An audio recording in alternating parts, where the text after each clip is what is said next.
Hi everybody, today let's take a look at the Timholtz Ideology paper dolls and the label, and I'm going to talk a little bit about how I intend to use these for an upcoming Call of Cthulhu role-playing game where I'm the keeper. And well, pretty much the Timholtz paper dolls are just that, paper dolls.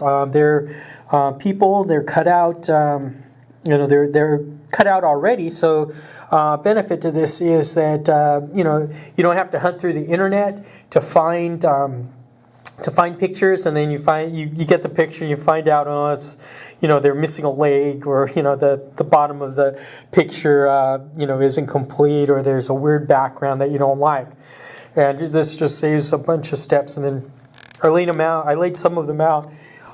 There's just different types of them. There's one with the one in the package is groups, and then these are individuals. And there's a great variety here. When you lay them out, it kind of does look like the cover for Sgt. Pepper's Lonely Hearts Club Band. Here we have rich guy. We have and there's a lot of different ethnicities. So there's some Asian-looking people and the like. I like this guy here because he's a porter. He could be a porter or a Zeppelin captain. We have different ladies and children's here. And then what I'm planning to do, and I've done a few of them, is I glued them onto just onto a background, one of the tags. And, they glue a little girl, a dog and his boy. Here we have somebody, he could be a driver. Okay, and then these are great for NPC characters because you can kind of hold them up, and when the characters interact with the NPCs, they have a clear picture of who they're interacting with. Some people might be against that because they want to use their imagination, but there you go. And then these are for NPCs, and then what I'm planning to do is have the players, maybe decorate their own little tag here. I glued a background. It kind of looks Cthulhu-esque. I like this paper doll. The lady, I liked her gloves. Okay, and then there's the whole thing. I might put, if the character is connected with music in any way, they could, they could put sheet music behind it. There's a ton of paper backgrounds that can be used in the paper department at Michael's, Joann's, or the Hobby Lobby.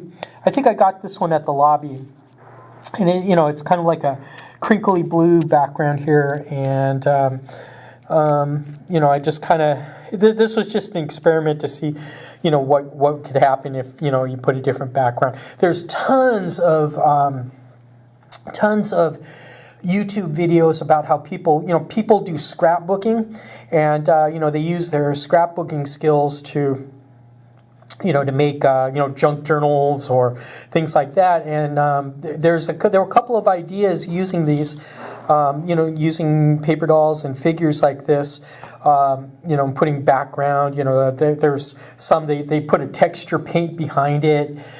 They put numbers and letters and little signs and stuff. So it's pretty much up to the imagination of the player to do this, and it kind of makes them their own. Now, originally I planned to just maybe cut the head off at the shoulders, and then use that in the character sheet, for the picture. And then the non-gaming unicorn wanted.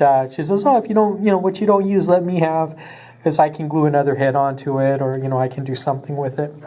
She's very artistic. Okay, and then what I'm really planning on doing is, if I have a tag for the player characters and then non-player characters, when it comes to combat, I can lay them out in terms of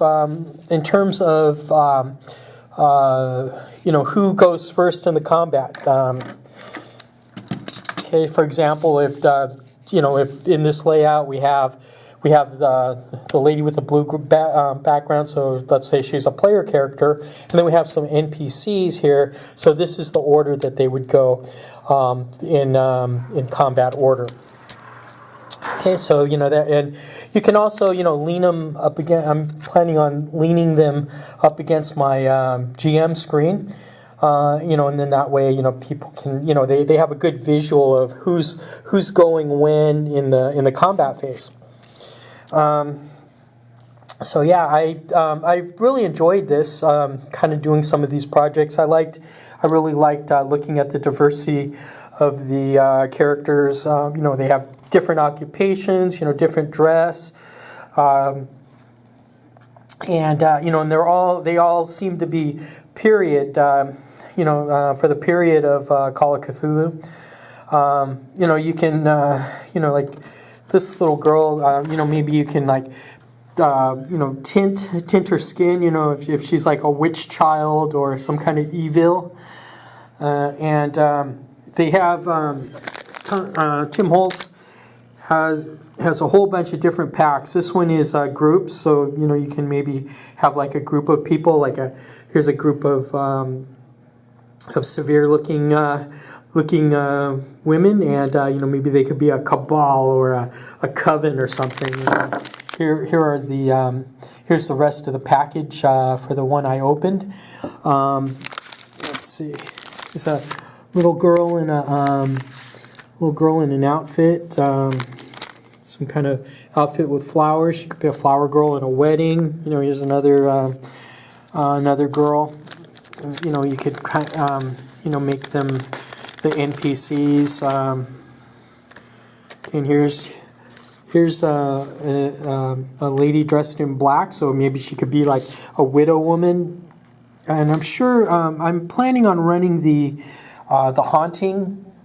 The typical scenario for Call of Cthulhu, the beginning scenario.